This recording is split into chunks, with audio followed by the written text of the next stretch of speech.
Good morning, dear brothers and sisters in Christ, and welcome to the Minor Basilican Parish of Our Lady of the Rosary of Manaoag. Let us begin our celebration in the name of the Father, and of the Son, and of the Holy Spirit. Amen. The grace of our Lord Jesus Christ, and the love of God, and the communion of the Holy Spirit be with you all. And with your spirit. Today is Corpus Christi Sunday.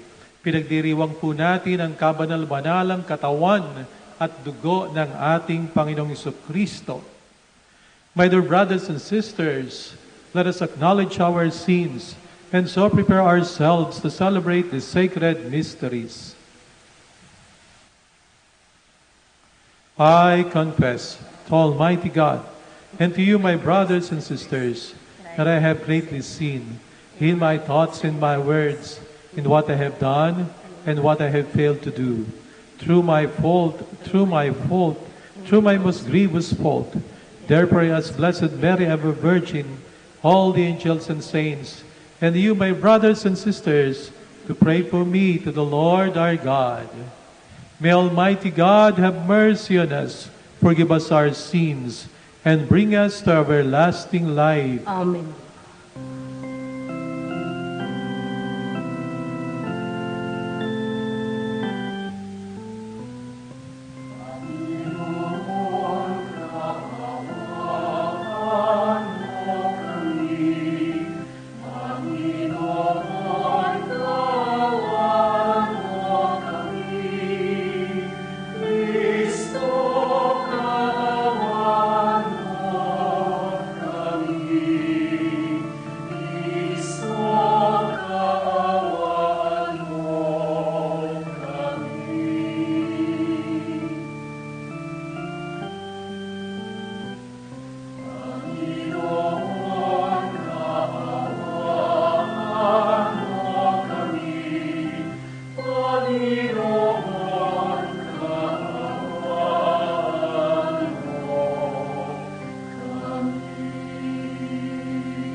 Glory to God in the highest.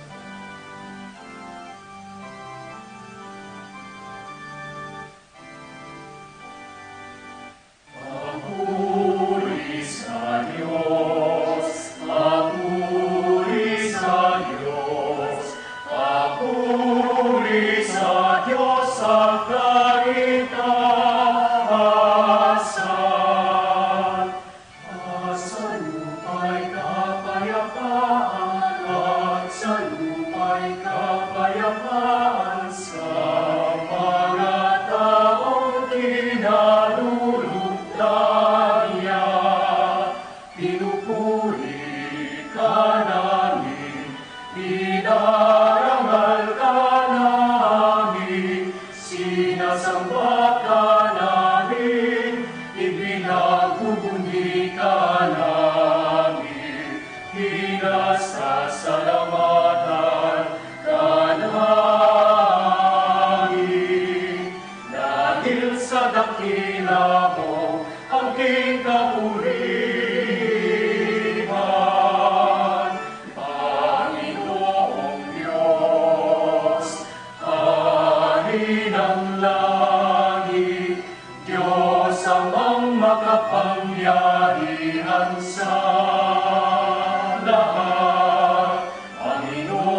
Santo sa kadakilaan ng Diyos Ama.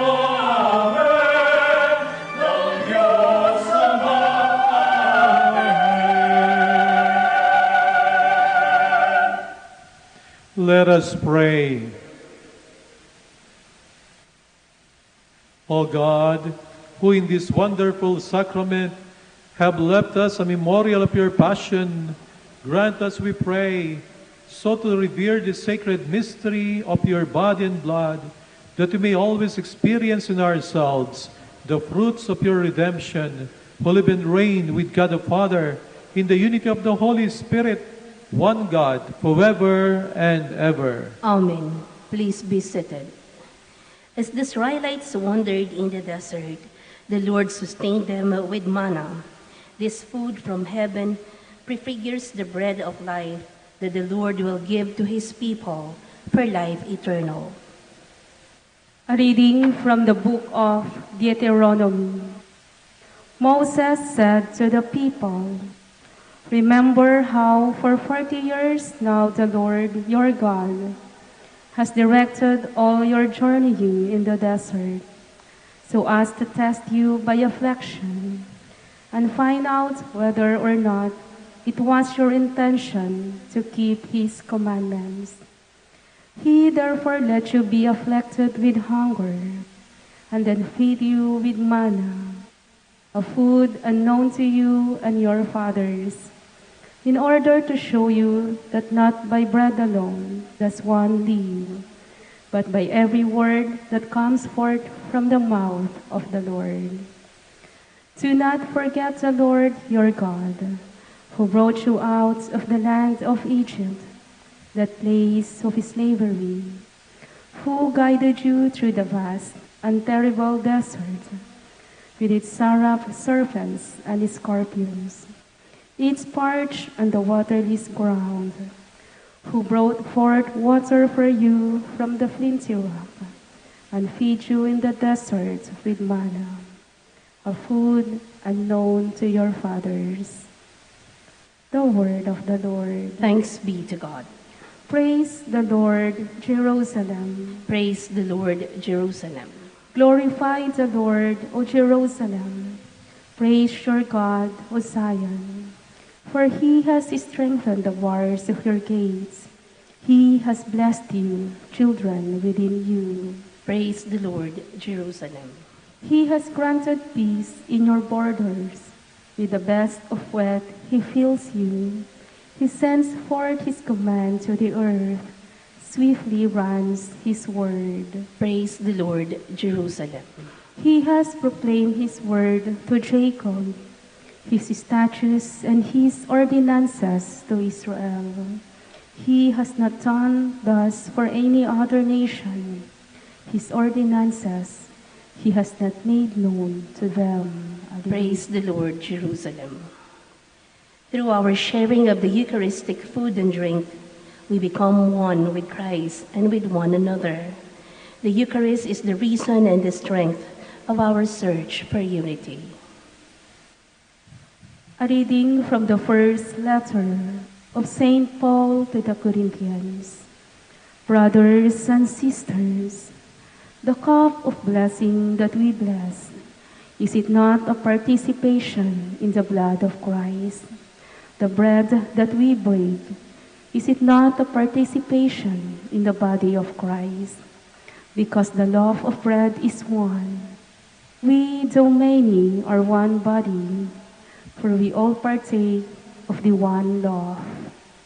The word of the Lord. Thanks be to God. Please stand.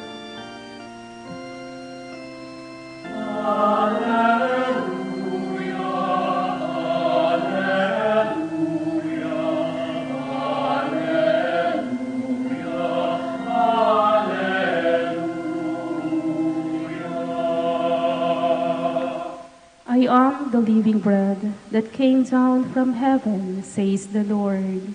Whoever eats this bread will live forever. Alleluia, alleluia, alleluia.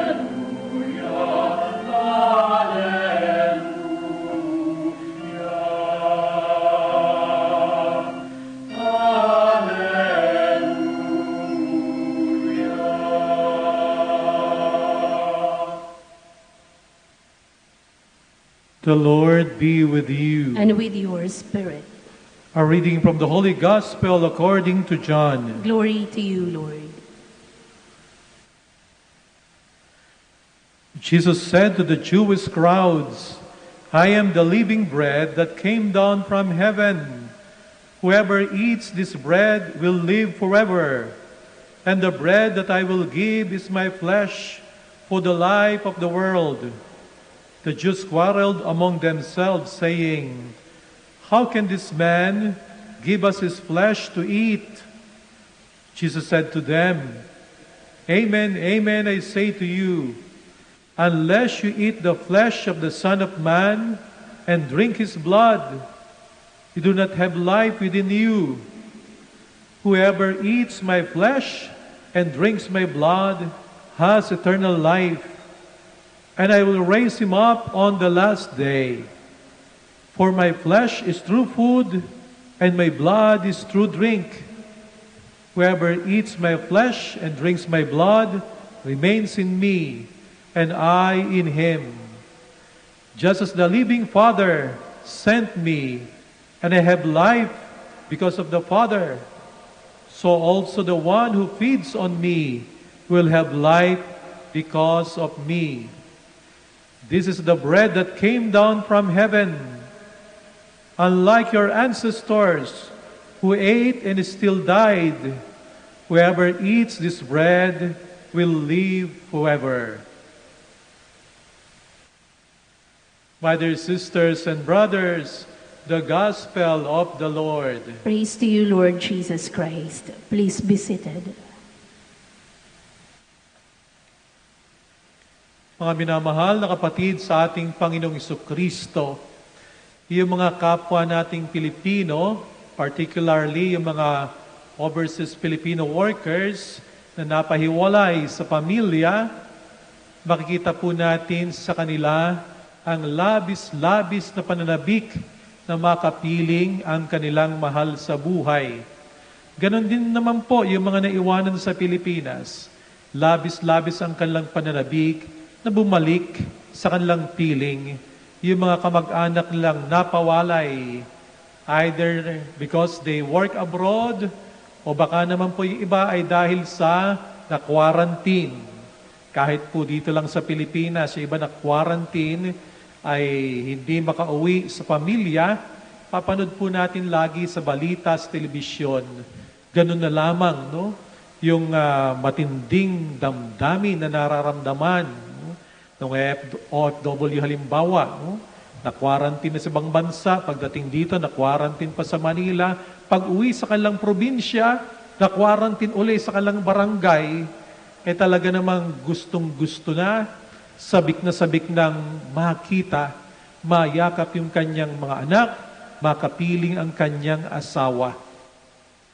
Bagamat pwede nating sabihin na, nakakausap mo naman sa cellphone yung mahal mo sa buhay. Pwede nating sabihin na, pwede naman kayong mayat-mayang mag-text sa isa't isa. Pero sasabihin sa iyo ng misis na yan, o ng mister na yan, kahit na nakikita ko sa chat, sa video, hindi pa rin sapat ang aking kaligayahan. Magiging kumpleto lang yung aking kaligayahan kapag ako'y nakauwi, nahagkan ko at nahiyakap ko itong aking mga mahal sa buhay. Saan po nang gagaling? No? Yung labis-labis na pagnanasa na yon, yung damdamin na yon, natural po yon sa atin bilang mga tao, lalo na sa mga taong nagmamahalan. Pero saan nakabatay itong pagmamahal na ito na napakatindi, na gusto nating makapiling, makaisa yung ating mahal sa buhay? Kung tayong tao ay ganoon ang pagmamahal, ano pa kaya, isipin po ninyo, ang Diyos na mas higit ang pagmamahal kaysa sa atin. Sapagkat lahat ng ating pag-ibig, lahat ng ating pagmamahal, nakabatay sa Diyos ng pag-ibig. Reflection lamang yung ating pagmamahal ng Diyos. Kung kayo sabik na makapiling ang inyong mahal sa buhay, pwede po nating sabihin, aba, mas malaki ang pagmamahal ng Diyos kaysa sa pagmamahal ko. Sigurado, mas sabik na sabik ang Panginoong Diyos na makapiling po kayo. Makapiling tayo. Kung gusto niyong makaisa ang inyong asawa at mga anak, kaibigan, ang Diyos, gustong-gusto rin niyang makaisa tayo sapagkat mas matindi, mas marubdob ang kanyang pag-ibig kaysa sa pag-ibig natin. Sapagkat reflection lamang, no? Salamin lamang ang ating pag-ibig ng ating Panginoong Diyos. Ano ang ginawa ng Panginoong Diyos para tayo makaisa? Hindi lamang iniwanan tayo ng kanyang salita. Parang doon sa mag-asawa, hindi pa nasisihan sa text message. Pwede siguro nating sabihin na itong binasa nating Bible, Gospel, ay text message ng ating Panginoong Diyos na babasa natin. Pero hindi pa naging sapat yun. Ang ginawa ng Panginoong Diyos, iniwan sa atin, no? Sa pamamagitan ng banal na Santa Misa, ang kanyang katawan at dugo. Hindi lang natin siya nayayakap, bagkos siya po'y ating tinatanggap. No? Kayo, niyayakap nyo lang yung inyong asawa at mga anak, yung inyong kaibigan. Bagamat may social distancing, ano po. Pero ang Panginoong Diyos, hindi lang natin nayayakap. Ang ginagawa natin, ang ginawa ng Panginoong Diyos, gumawa ng pamamaraan para pumasok sa atin. Total unity. Tinatawag po nating indwelling. Panginoong Diyos, sumasa atin. Tanda na masigit ang kanyang pagmamahal kaysa sa inyo. Pinagdiriwang natin ngayong linggo ang dakilang kapistahan ng Corpus Christi, katawan at dugo ng ating Panginoong Jesucristo na tinatanggap natin sa banal na sakramento ng Eucharistia dito sa banal na Santa Misa. Ito po'y isang sakripisyo at isang sakramento. Ano pong ibig sabihin ng sakramento? Ang sakramento ay mapanglabas na tanda na nagbibigay po sa atin ng pangloob na biyaya. Halimbawa po, sakramento ng binyag. Ang panglabas na tanda ay yung pagbubuhos ng tubig. Pero ang pangloob na biyayang ating tinatanggap, tayo nagiging anak ng Diyos. Nawawala, nahuhugasan ng ating mga kasalanan, hindi po ba? Pangloob na grasya, pangloob na biyaya. Yung pong ibig sabihin ng sakramento. Ang sakramento ay nagbibigay po sa atin ng buhay. Makikita po natin ito kahit sa ating pang-araw-araw na pamumuhay, tinatawag na natural order. Ano ba halimbawa ang nagbibigay sa atin ng buhay para tayo maging malakas sa ating pangatawan? Ano po bang inalmusal ninyo halimbawa kaninang umaga? Kaninang umaga, maaring kumain po kayo ng isda, kumain ng itlog, kumain ng manok. Ayan, inalmusal po ninyo. Yung po'y mga sakramento in a natural order sapagkat sila po'y nagbigay sa inyo ng lakas para kayo ngayon ay makarating dito sa simbahan. Bagamat sasampu lang kayo nandirito sa loob ngayon ng simbahan. Iba po'y nandoon sa labas ng simbahan. No? Sabik na sabik tayong matanggap ang ating Panginoong Diyos na nagbibigay ng buhay. So yung kinain po ninyong kanin kanina, yung inulam po ninyong isda, itlog, karne, halimbawa ng manok, ay mga sakramento in a natural order sapagkat sila'y naging instrumento para po kayo'y makalakad, maging malakas ngayong umaga. Pero kung papansinin po ninyo, sila'y mga sakramento Pero bago sila naging sakramento ng ating kalusugan, ng ating buhay, meron po munang nangyari doon sa manok na kinain ninyo. Bago po nyo kinain yon, bago nyo po prinito, kinatay po muna yung manok. Pinatay po muna. Tinanggalan ng balahibo. Tinadtad muna yung manok. Sinalang sa apoy. At pagkatapos inihain sa inyong lapag.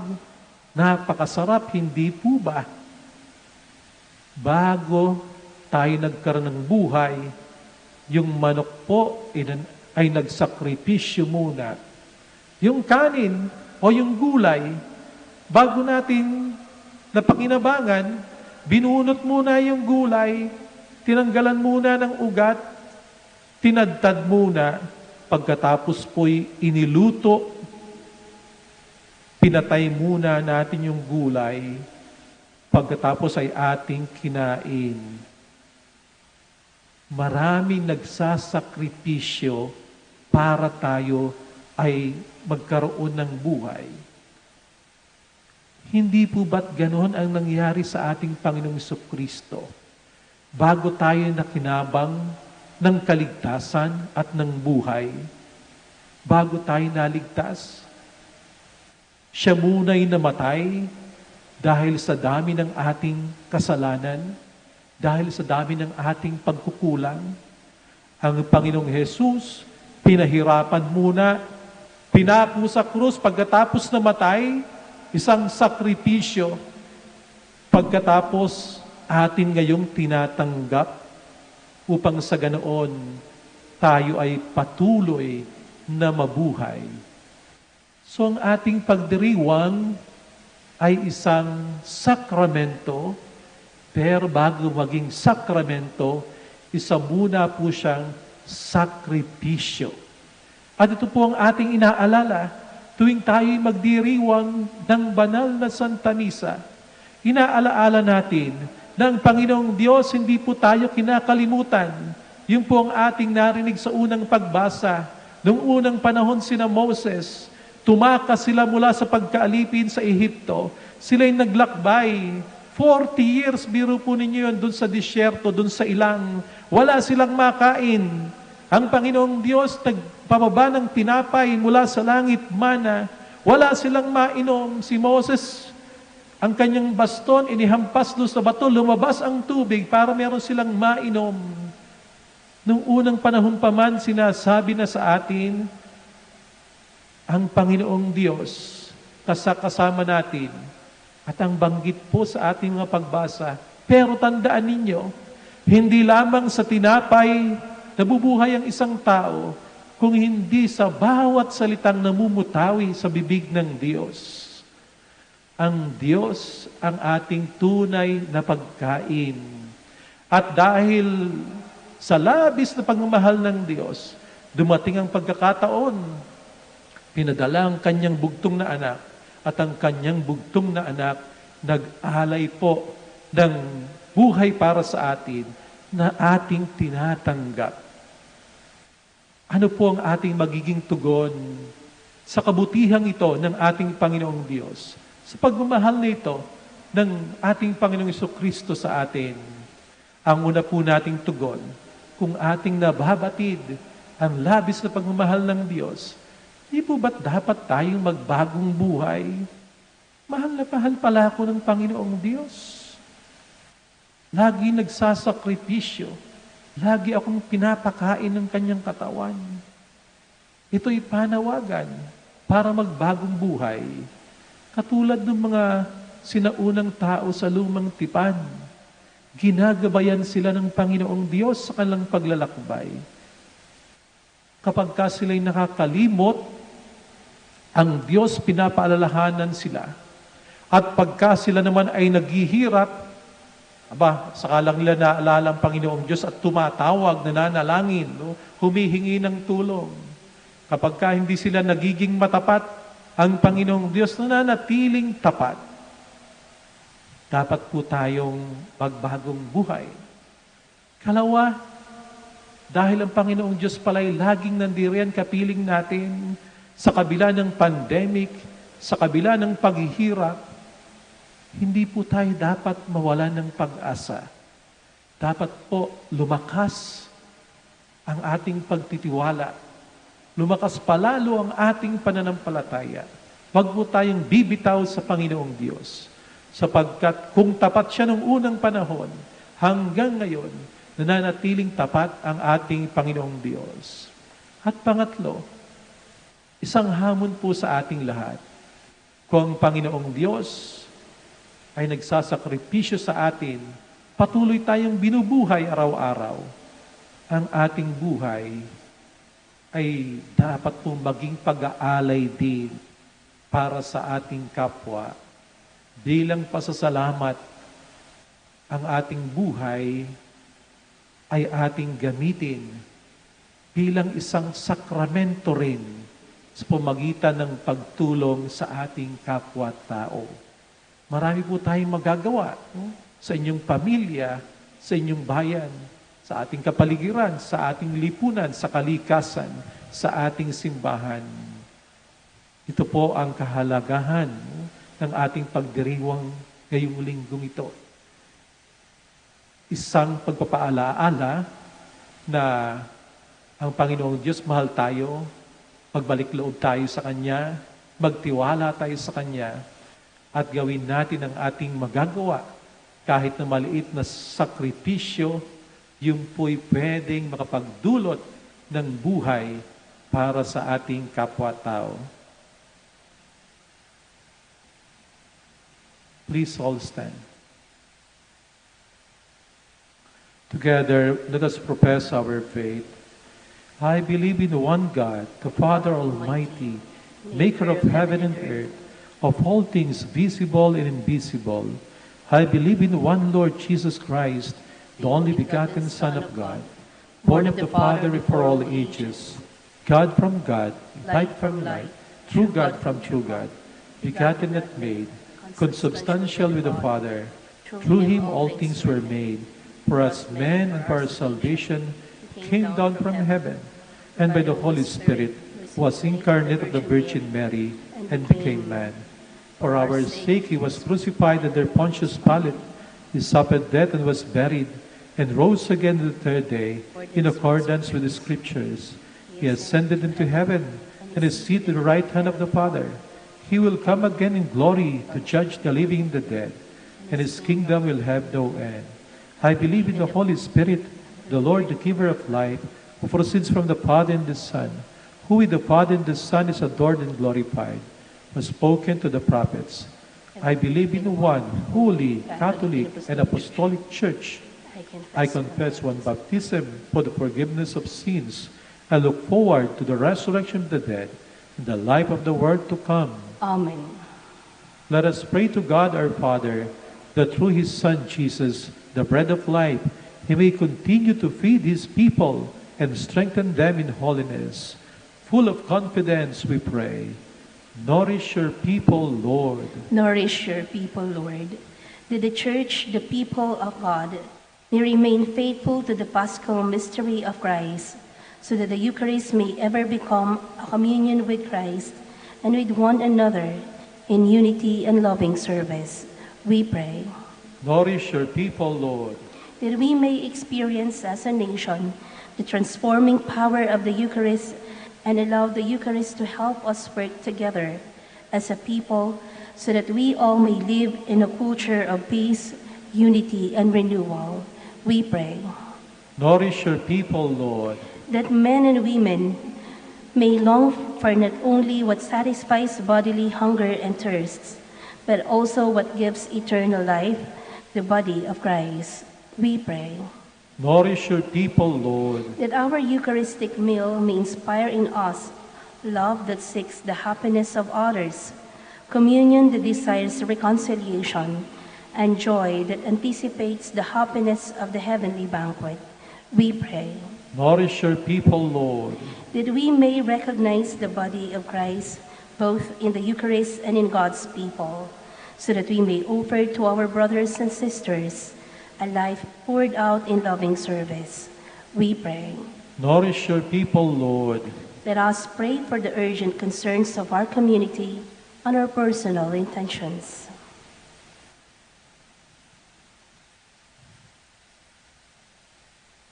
We pray. Nourish your people, Lord. God our Father, may our worship of the sacrament of body and blood of your Son help us to experience his salvation and win for us the happiness of your kingdom, where you live and reign forever and ever. Amen. Please be seated.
Please stand. Pray, my dear brothers and sisters, that my sacrifice and yours may be acceptable to God, the Almighty Father. May the Lord accept the sacrifice at your hands for the praise and glory of his name, for our good and the good of all his holy church. Grant your church, O Lord, we pray, the gifts of unity and peace, whose signs are to be seen in mystery in the offerings we here present, through Christ our Lord. Amen. The Lord be with you. And with your spirit, Lift up your hearts. we lift them up to the Lord. Let us give thanks to the Lord our God. It is right and just. It is true, right, and just, our duty and our salvation, always and everywhere to give you thanks. Lord, Holy Father, Almighty and Eternal God, through Christ our Lord, for at the Last Supper with his apostles, establishing for the ages to come the saving memorial of the cross, he offered himself to you as the unblemished Lamb, the acceptable gift of perfect praise, nourishing your faithful. By this sacred mystery, you make them holy, so that the human race, bounded by one world, may be enlightened by one faith and united by one band of charity. And so we approach the table of this wondrous sacrament, so that bathed in the sweetness of your grace, we may pass over to the heavenly realities here foreshadowed. Therefore, all creatures of heaven and earth sing a new song in adoration, and we, with all the hosts of angels, cry out, and without end, we acclaim.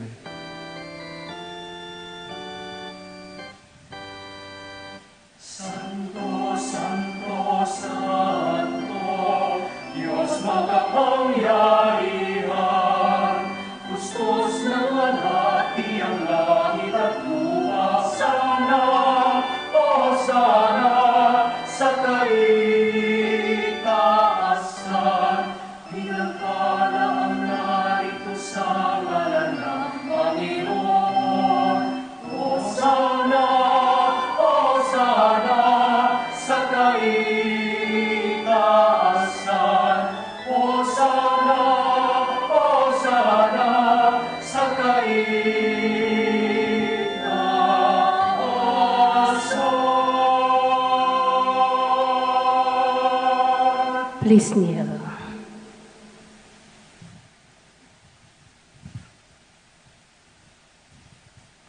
You are holy Heed, O Lord, the fount of all holiness.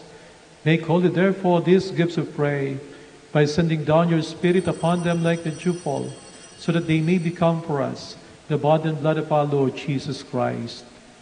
At the time he was betrayed and entered willingly into his passion, he took bread, and giving thanks, broke it, and gave it to his disciples, saying, "Take this, all of you, and eat of it, for this is my body, which will be given up for you."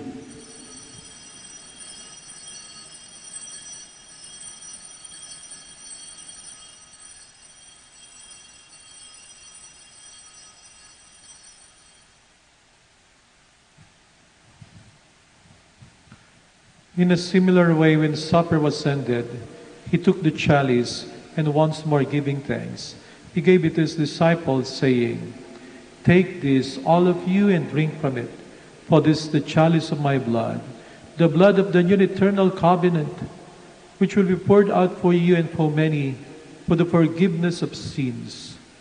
Do this in memory of me."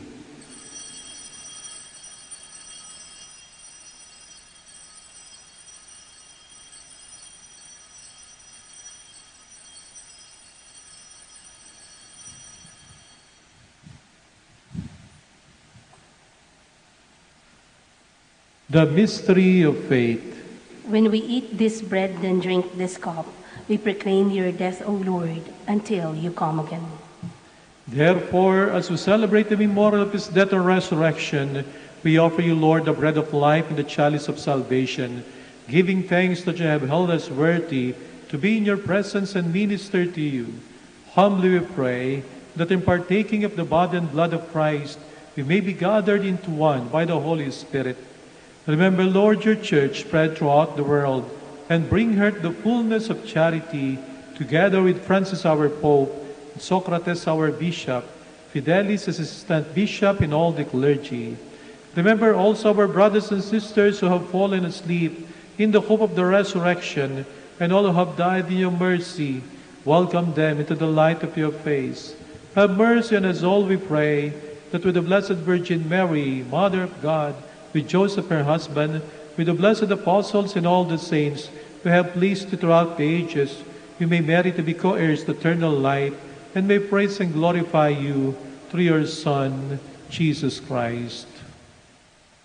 Through him, and with him, and in him, O God, Almighty Father, in the unity of the Holy Spirit, all glory and honor is yours, forever and ever.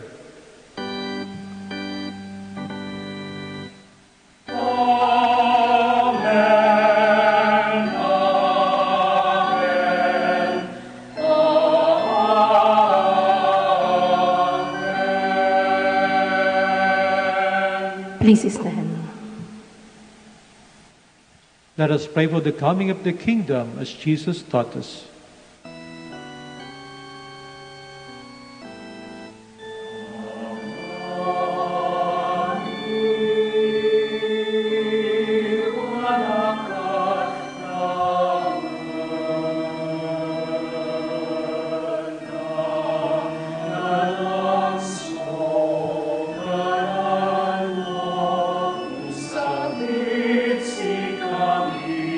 Para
Deliver us, Lord, we pray, from every evil. Graciously grant peace in our days, that by the help of your mercy, we may be always free from sin and safe from all distress, as we await the blessed hope and the coming of our Savior, Jesus Christ. For the kingdom, the power, and the glory are yours, now and forever. Lord Jesus Christ, who said to your apostles, Peace I leave you, my peace I give you. Look not on our sins, but on the faith of your church, and graciously grant her peace and unity in accordance with your will, who live and reign forever and ever. Amen. The peace of the Lord be with you always. And with your spirit. Let us offer each other the sign of peace.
Please kneel.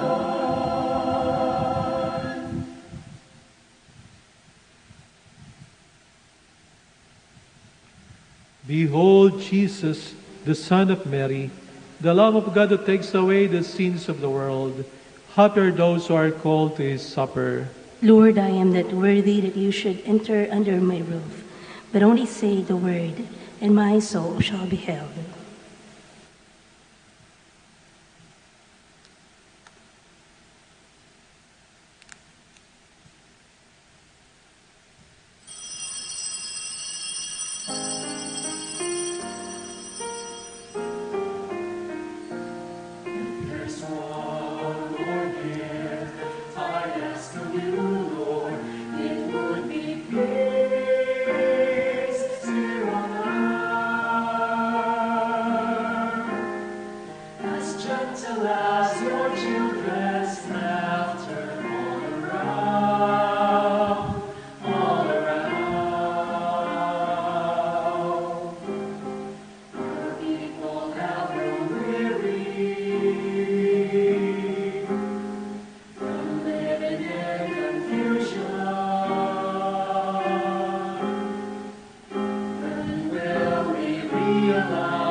Let us pray the Oratio Imperata.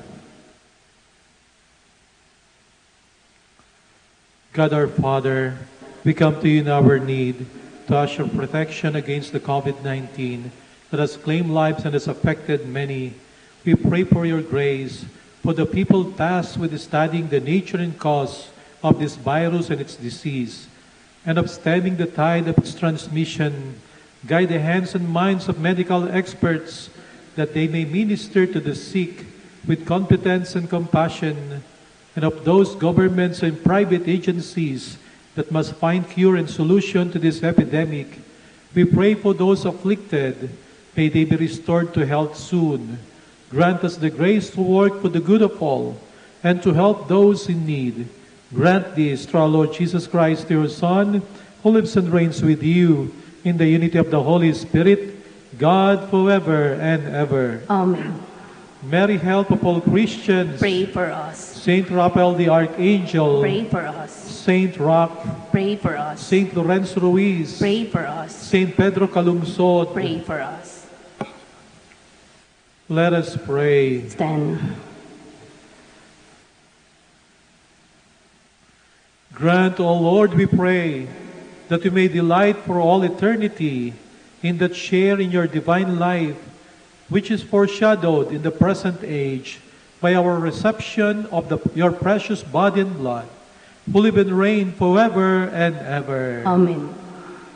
Maraming pong salamat sa inyong pakikisa sa ating banal na Santa Misa. The Lord be with you. And with your spirit. And may Almighty God bless you all, the Father and the Son and the Holy Spirit. Amen. Our Mass ascended, go in peace. Thanks be to God. We shall have the prayer for the blessing of the sick and for the blessing of rosaries and other religious articles. Our help is in the name of the Lord, who made heaven and earth. Let us pray. God, our Almighty Father, by your blessing you give us the strength and support in our frailty. Turn with kindness toward our sick brothers and sisters. Free them from all illness and restore them to good health. Through the intercession of Our Lady of the Rosary of Manaoag, so that in the sure knowledge of your goodness, they will gratefully bless your holy name. We ask this through Christ our Lord. In memory of the mysteries of the life, death, and resurrection of our Lord Jesus Christ, and to the honor and glory of the Blessed Virgin Mary, Mother of Christ, Mother of the Church, Our Lady of the Rosary of Manaoag, may these rosaries, images, candles, oil, and other religious articles be blessed and made holy in the name of the Father, and of the Son, and of the Holy Spirit. Amen.